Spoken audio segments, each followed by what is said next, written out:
where did you attend high school? And sort of give us the whole, like, Wake Forest, Roseville, and class of whatever. Give us that. Yeah. I mean, I am a Cougar. Wake Forest Cougar Pride. Hello, class of 2009. Yeah, I think the school, it was called Wake Forest Roseville High School. I think it since has split. There's Wake Forest High School and Roseville High School. So I feel like it was right at the end of an era, which is odd. Ooh, Lots of cool. change. Change is good for you. Yeah. Lots of change, but change is good for you. So. All right. So obviously the arts, dancing, singing has become your life and your career now. Yeah. I mean, how important was dance and the arts as you were growing up and attending school? You know, how important was it? You know, when I was a kid, I sort of felt like an outsider.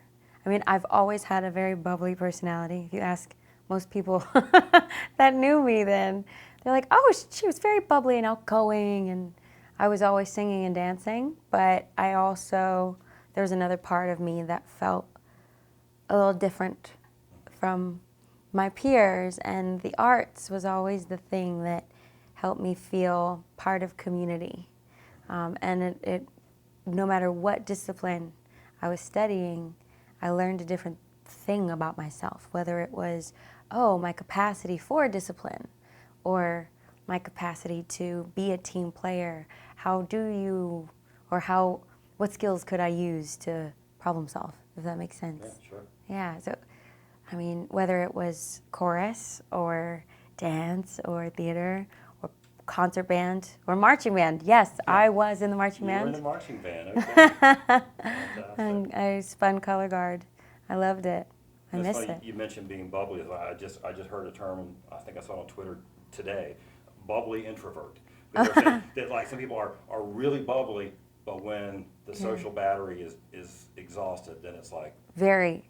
I would call myself a bubbly introvert, especially in my adulthood. You know, when I was a kid, I didn't know if that was a term you could even use to describe yourself. But in my adulthood, I'm very much a bubbly introvert. When the tank is not full, she goes to sleep. Do you remember your first school play, or your first solo, or your first dance recital? Oh my gosh, I remember all of those firsts. I feel very fortunate to have had many firsts. My first school play in high school, which was really like the first time I ever took theater very seriously. I was Carmen in Fame in our spring musical, and I was not very good, contrary to popular belief. In fact, there was a video that surfaced recently. I was like, wow, how far she hath come as a vocalist. So, you know, that just means don't give up on yourself. Keep working hard. Right. Maybe we can find that video. Oh, I hope not. I hope you don't find it. For everyone's sake, do not find that video. Well, like I said, you're thinking about back then now. I mean, you obviously had the love. I mean, was dance first, or was singing? I mean, I don't even, was it dancing first for you? Yeah. No, I came out of the womb dancing. Okay. If you talk to my grandmother, I was like bumping up and down to the music constantly, even before I knew what dancing was. It's how I express myself most clearly. I speak dance better than I speak English, or Spanish for that matter. So, I don't know, it just was always the way that I processed my emotions. It was like my therapy, you know? Growing up as a kid, I didn't really have therapy or counseling as a tool, but I always had dance. So that was really the thing that grounded me in the world. And then once I got into concert band and chorus, I wasn't a very good singer, but it was something that challenged me. And then theater became the thing that was the most challenging, specifically musical theater, because I got to combine all of the disciplines in one way or another. When did you, like I said, you obviously had this love, you were doing this, like you said, you were dancing out of it, but when did you, to yourself, think, yeah, I'm really good at this. This could be what I do. This might be where I go. Is there a point that you started feeling, or are you still like racked with self-doubt? Do I still feel like a fraud? Yes. But I think I knew at a very young age that I wanted a life in the arts. Now, at 11, that's young, I knew I wanted to dance. I was a competitive dancer at CC and Company Dance Complex, and before that, Pirouette Sadler dancers. And I just was really drawn to storytelling through movement. I would go to like local or regional competitions, and I performed this one solo choreographed by the great Martha Nichols, who I just still think the world of. And I made the audience cry. And I thought that was so cool that I suddenly, magically had the ability to make somebody feel something. And that's the thing that really hooked me.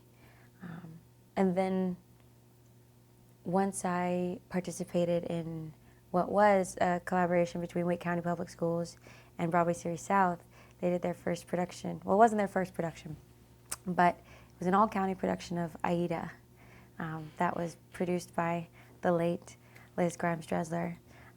And that had a profound effect on me because it brought a man named Eric Scotto, who was a Broadway vet, down to Raleigh to direct the show, and he became a longtime mentor of mine. And he was really one of the first people that was like, nah, Ari, you can do this. You could do this as a career if you wanted to. So this was in high school? Mm-hmm. And this was in high school. And I don't actually know if a program like that exists anymore, which I think is a shame because it brought so many students from around the county. And Wake County is vast. But I think it was really the thing that showed me I was just like so many other kids, that I wasn't alone, that I wasn't really an outsider. We outsiders, there are many of us. But that was the experience that really set me on my path to go towards theater. And without it, I don't think I'd have the life I have today. Well, you mentioned Liz, and I already had a note that I wanted to cue that up because you shouted out. Liz was our friend, my friend. She was the first inductee in the arts in this Hall of Fame that you're now going into. I need to give you the list if you haven't seen all of them, but of course, as you know, and I think you shouted her. I know you talked about at the Tonys. I think is she the special teacher that kind of that looms the largest for you? When you mentioned the person coming down, but what was someone like Liz? Man, I can't talk about Liz without crying. Liz, now she never taught me in a classroom per se, but Liz taught me many things. Many things I can't even put words to, but I learned life lessons from Liz. I learned how to be a friend from Liz. She showed me what friendship looked like, mentorship, how to be an effective mentor, how to go and advocate for the arts. I learned how to advocate for the arts from Liz Dressler. And Liz had a huge heart. She was everyone's friend, everyone's champion. But my word, she was an art warrior. I'm not the only one who misses her, but she had such a profound effect on all of us because she showed us that we could do hard things and that we could grow in front of our eyes and we could champion each other, and that kindness went a long way. Yeah. She was the person that shuttled me up to New York City. It's where she introduced me to Charlotte D'Amboise, who is still my great mentor. And Charlotte was the person that told me not to go to college. Jeez, Liz, what were you thinking? But without Liz and people like Liz in my life, I really wouldn't have the things that I have. And I've had great arts teachers in my life, many of whom I'm still in touch with.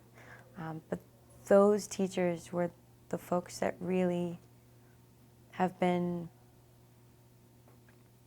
the most important in my life. Not that I didn't have wonderful core teachers. I had many. In fact, Pat Sink was an English teacher of mine that did not let me fail. At one point I was falling asleep in classes because I was doing so many things at one time, and young people are still doing that. They're overburdened with so many different things that sometimes you just cannot keep your head up. And she was a teacher that did not let me fail. Shannon Norman was a teacher that did not let me fail. Liz Dresler, another teacher who did not let me fail. And because of folks like that, I was able to persevere, to learn, to grow, to become something I didn't think I could be, which is a leader. You know, I didn't expect that of myself. But your teachers did. They did. I don't know. They said I was likable or something, and I'm not really sure what they were thinking. But I want to ask you about another teacher, your mother. yeah, Your mother is a teacher here in Wake County. she is. She must have, obviously, a big influence for you as mom. Yeah. And of course, you also saw how hard she worked both as a teacher and also as your mom. Yeah. So just tell me a little bit about your mom. Yeah. My mom, Ariana DeBose, force to be reckoned with. She is an 8th grade social studies teacher at Wakefield Middle. I think she's one of the finest educators I've ever seen. And I really know that to be true in my adulthood. I think teachers in general are just, messengers from above. It takes a very special human to be an educator, not just a teacher, an educator. Because educators teach more than a curriculum. They're not just teaching you so you can pass a test, they're teaching you life skills. My mom was both mother to me and to her students. And she's the strongest person I've ever met. She's my hero and my best friend. And it's not hard, I mean, wow. It's really hard being both a parent and an educator, single mom. When she was first starting out, we lived in New Bern, North Carolina, and we didn't have the resources that we had, living in Wake County. Teachers still don't make a lot of money, Right. But here in Wake County, there are better opportunities, which I'm very grateful for. But when we moved, she moved so that I could have more opportunities as a young dancer, and so that she could have more opportunity in better schools. I could go to better schools.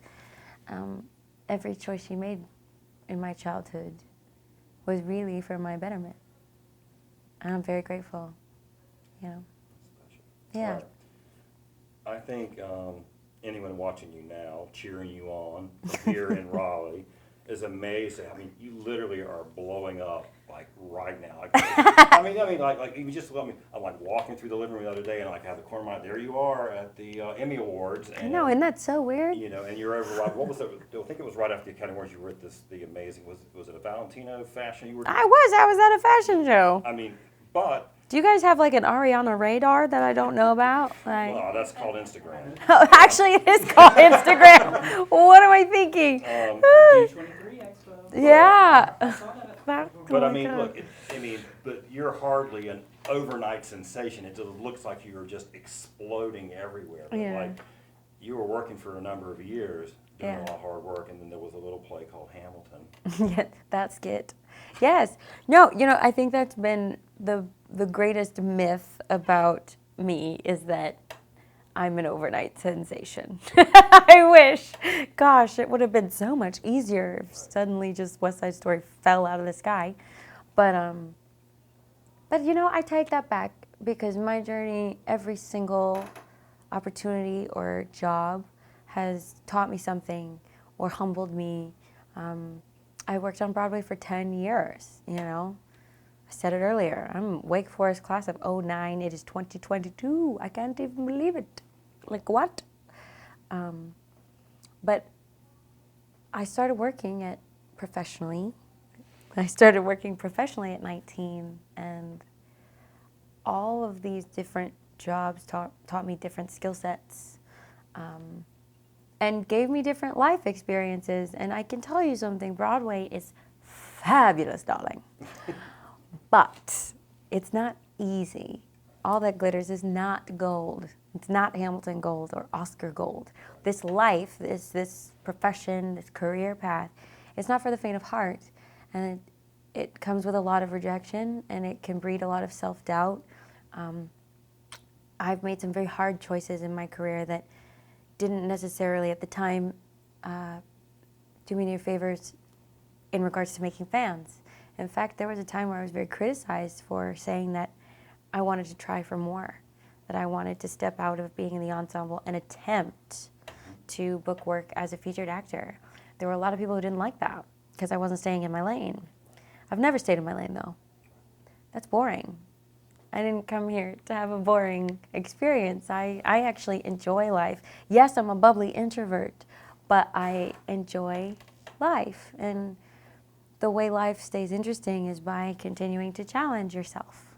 So. Right. And so now, your IMDb, if it's even remotely accurate, you've got like 6 projects that I counted that are either in post-production, production, about to go, in course, including Wish. Yeah. You're literally now a Disney princess. Something like that. Basically.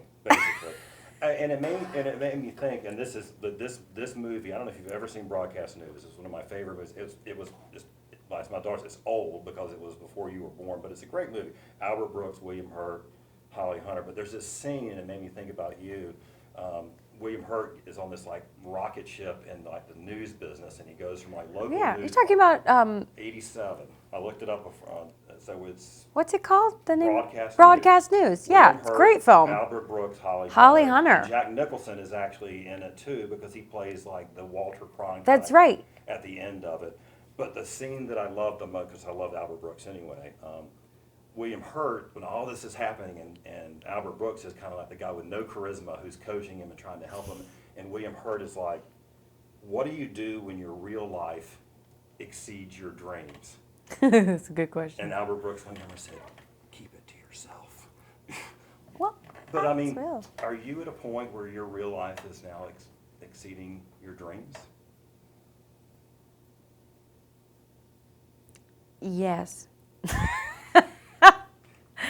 The long and the short of that question, which I'm asked frequently, am I at a point in my life where my life exceeds my dreams? Yes and no. I never thought I'd win an Oscar. I have a very vivid memory of sitting on a couch in Atlanta, Georgia, while I was doing Bring It On the musical regionally. And me and my friend, Adrienne Warren, were writing down, like, if wishes were kittens, like a manifestation list, because it was a full moon. And she was like, I would like to win a Tony. And I was like, great, I'll take an Oscar. I don't know. But I wrote it down. And that was, 2010, 2011 maybe? See, now you need bigger dreams. Gotta dream a bigger dream. You got. That's where I'm at. I mean, do I even dare? I mean, the answer to that question is yes, because I don't know, that's what makes life interesting is the daring part of it and not being afraid of going for it. You know, Rita Moreno, she's just a girl who decided to go for it, right? And I watched her documentary during the lead up of West Side Story, and I was like, okay, that's where I'm at. I'm at the moment where I'm a girl who just is really going for it. And I don't feel the need to try and limit myself. So I hear the term EGOT and I'm like, God, that sounds really big. And the crazy thing is I've met so many people who are EGOT winners. So being surrounded by that energy, it does sort of make you feel like you can achieve anything if you put your mind to it. But I'm also a realist. And so when I think of accolades like that now, they don't define me. They're very nice, and I'm so grateful for all the recognition that I have. But I think if you do become someone like a Meryl Streep, who is like one of the most decorated women in our industry, if you worry about the awards all the time, it takes the joy out of even working.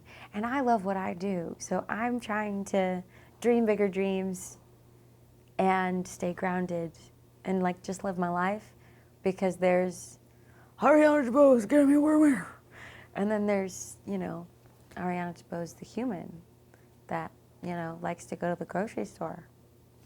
All right, I got a couple more questions. Good, right? All right. You've been very open about your sexuality. You made Yeah. history as the first openly queer woman of color to be nominated for and to win an Academy Award. Yeah. Now, you mentioned that about being an outsider in the arts community, and you know, I'm going to be honest with you, I'm making some assumptions based on my own life experiences about the dance and theater coming. But was the arts and dance and theater, did it help you become more comfortable in your skin and understand who you are and be accepted as Afro-Latino woman, as Yeah. gay? Well, you know, I think what's interesting is like the arts was always my safe haven. I never felt like I had to be anything but what I was. And I think young people, there's so much you're going through, especially in your teenage years. You know, I was still trying to learn who I was, and I was like, oh my God, do I like that girl? Do I like that boy? What is that? And I never felt judged by any of my peers in the arts community, no matter what I was doing. You know, I was able to experiment, and that includes my arts teachers. I never felt judged by my teachers, whether or not they actually knew what I was going through. They were all very just accepting of me and my ambitions and my thoughts, and I think that's really important to encourage in a young person. Encourage that exploration of who you are, because I can tell you something, you get out into the real world and it's kind of a rude awakening. If you're lucky enough, you find a community like I found when I moved to New York that was like, go be you, sis, have fun. Right. But sometimes that's not really what everyone walks into, so I count myself lucky. Did that answer the question? It did. Yeah, because I was, when you were just talking about, I just started, and again, some of it was my own mind going to it about feeling like an outsider. I know that. Yeah. My daughter went to the School of Science and Math in Durham, and it was 2 years away from home. And I remember so many of her friends, you know, that were gay or whatever, that was Yeah. like they would talk to me and my wife and Cecilia and others about, but back home, Yeah, it was harder. they It could can be be. something different. They could be themselves and their Yeah. authentic selves away from the small town and the mountains they were from. Yeah, and I think arts communities are notoriously accepting because so many of us, we do think outside of the box. Like, but that's the purpose of the arts in our society, to challenge society, to think bigger, to broaden your horizons, to want to connect with your neighbor who lives differently from you. And that's 100% okay. I feel very lucky that I was able to explore my sexuality or what authenticity meant to me. I was able to do that in the healthiest of ways when I was growing up. And that's both in school, whether or not I found challenges, which I did at different points, but I always had great mentors and teachers and outlets that allowed me to find solutions or ways of talking about things, and gave me the tools to use when I was ready to talk about something. And I think that's really special too. Yeah. All right, last staged question. Okay. What advice would you give parents or teachers about their kids? Sure. Like I include teachers because, as you know, like they're their kids, and so they think, what advice would you give them to help their students who want to dance, who want to sing, who want to act, who want to pursue it? How can they best support young Ariana DeBose, in 6th grade at At West Millbrook at Middle West School? West Millbrook Middle School? You know, I think the best way to support a young person in love with the arts and at the beginning of their journey is just to keep the fire burning. The worst thing that anyone ever said to me was, well, why do you want to do that? You're not going to make a lot of money. I'm like, wow, way to crush my dreams. Ow. Why? I think it's so disappointing that there are people who decide that your passion isn't good enough because of the amount of money it brings in. The two are not what's the word? They're not equal. A life in the arts, yes, it is challenging and it is hard. But if you have the passion for it, wouldn't you rather spend your days doing something you are passionate about? Something that forces you to be better, to think outside the box, to be savvy. Would you rather spend your time that way? Something that brings you joy every day? I think that's really what it is. It's about reminding young kids that you have to work really hard. But if you think it, if you dream it, if you visualize it, if you work at it, if you don't expect people to hand you things, because I can tell you something right now, nobody handed me nothing. Then a life in the arts that is fulfilling, that you can be proud of every day, is really possible. Well, it's cliche, but do what you love, and you'll never work a day. You'll in your life. do what you That's love. so- You'll never work a day in your life. It's true. Kind of true. It is true. I mean, I'm just a girl who wanted to dance. I thought I was gonna be Madonna's backup dancer, or like Christina Aguilera or Janet Jackson, somebody short that like wanted shorter dancers, right? And my journey took 7 million turns until I ended up where I am today. And what's interesting, I've gone through major public rejection, hashtag sorry, think you can dance, and that pivoted me to New York. And then when I got to New York, that was not a cakewalk either. Trying to get in those rooms, I did a lot of this, trying to figure out, okay, how am I gonna get a job? Okay, it's not that job, but this person likes me. Like, you will be redirected 7 million times, but it's always your path. It's what you make of your path. How do you handle rejection? Are you looking at it as someone saying no to you, or is it just a redirection to where you're supposed to be? I choose to think the latter, and I've been so much better for it, you know? Fantastic. Yeah. Thank you. Thank you. This was great. Thank you so much.